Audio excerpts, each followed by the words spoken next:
The whole thing about making espresso is typically coffee making takes 2.5 to 4.5 minutes. But in this case, every variable becomes that much more important because of the very, very short amount of time. There's so much happening. It's such a volatile process.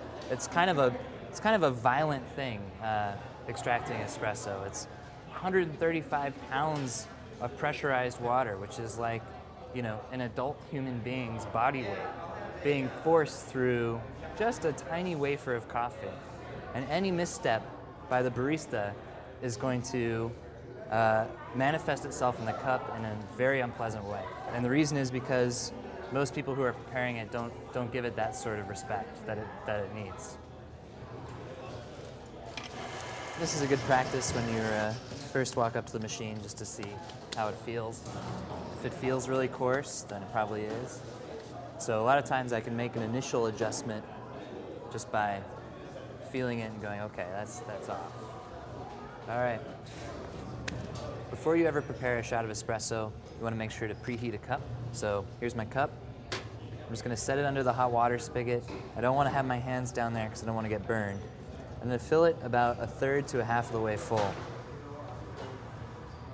And then I'm just going to set it aside and let it preheat while I prepare my espresso.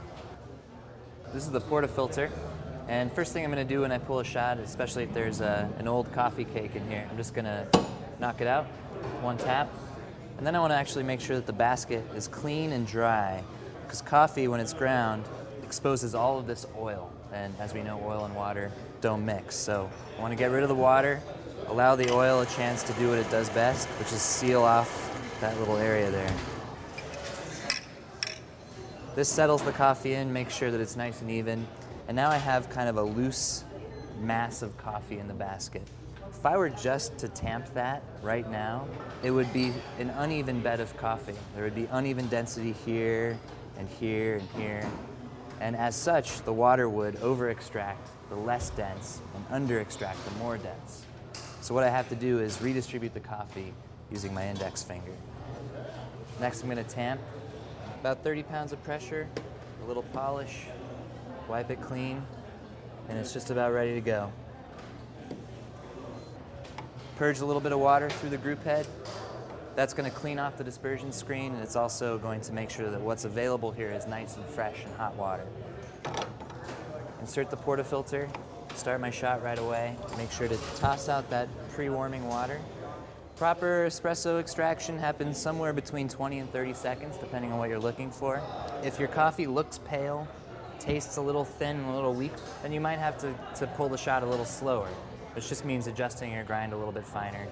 If your shot looks black, is too short, and tastes like super bitter and compact, then you're probably extracting a little slow. So you can adjust your grind a little coarser and be ready to go.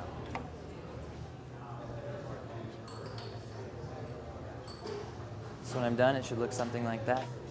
1.5 to 2 ounces of espresso and burnt caramel appearance.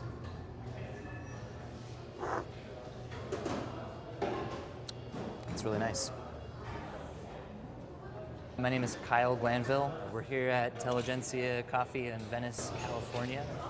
We take every single step in the chain from seed to cup as seriously as possible. And I think that manifests itself in a great cup of coffee, a different kind of coffee than what most people are used to experiencing. But you can get into coffee like a wine connoisseur would get into wine. It's actually quite easy. And if you come and visit us, then you'll meet a lot of people who are that way, for sure.